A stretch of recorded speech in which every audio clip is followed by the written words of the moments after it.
Welcome to Wednesdays with Wayne, and today I'm filming the video from my own yard to give you some maintenance tips and tricks, some things to hopefully save you some time this fall as we continue on doing maintenance and getting the yard ready for next spring. One of the first time-saving tips I'm going to give you is that you see all these leaves that came off of my sugar maple, and I'm not going to rake them. I'm going to actually take the mower and chop them up, maybe run over them about twice, and then blow them into my landscape beds. As you know, I've got pretty extensive landscape beds, but this will act as a little bit of a winter mulch. And then in the springtime, if perchance I still have some big clumps of leaves, I will clean them out, but pretty much they will decompose over the winter, and then I will put my light coating of mulch over the top of them. You can see that a lot of things are still hanging on. This season has been unreal in terms of temperatures. It's been 10, 15 degrees above normal. So a lot of stuff has still not completely hardened off. We haven't gotten that really super killing frost yet. But you can see some of my hostas are about ready to be cut down.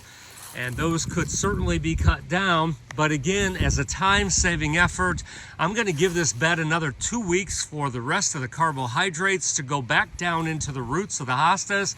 And I'm actually going to take a lawnmower and run through this bed, chop it up, and let it just serve as mulch over the winter time. Now, if you have a lot of disease problems in your beds, you certainly are not going to want to leave that foliage in the beds. You would literally clean it up and rake it up and dispose of it so it doesn't reinfect things for the following year. But I don't see any potential problems here with the hostas. So again, I'm really going to just mulch all of this stuff right into the bed for the winter time. The annuals continue to decline. Usually at this time they would be completely gone.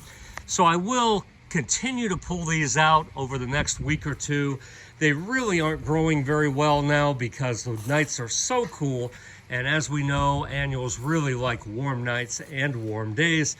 So I'll continue to pull out the annuals.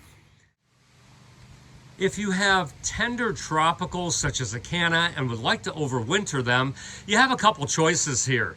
You can let the heavy frost hit it, dig out the tubers, and then store them in a basement in a cooler and drier location, kind of wrapped in like sphagnum peat. In my case, this is a 4-year-old canna.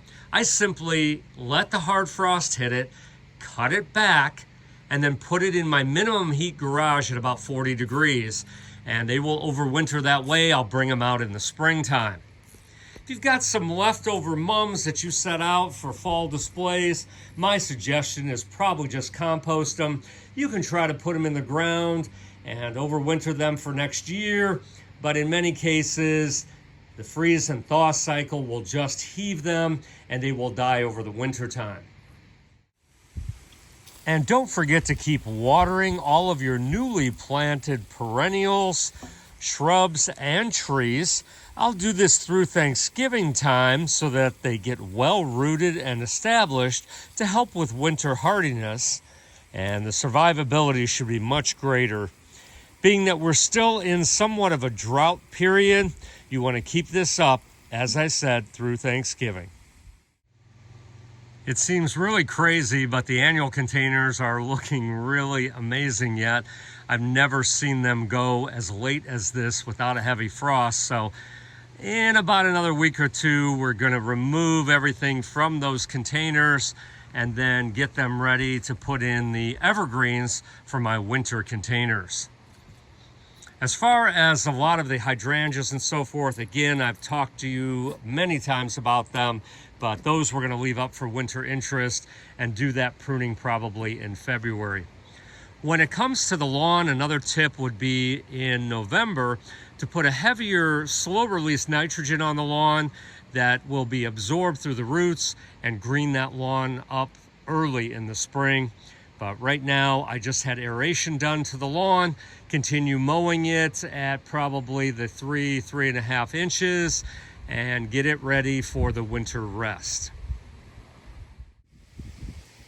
The ornamental grasses are really putting on a show for this time of the year, so I'm going to leave them up As I've talked about many times in the past, my butterfly bush are still blooming and still offering the late pollinators some great food. So I've still got some butterflies and bees visiting the butterfly bush.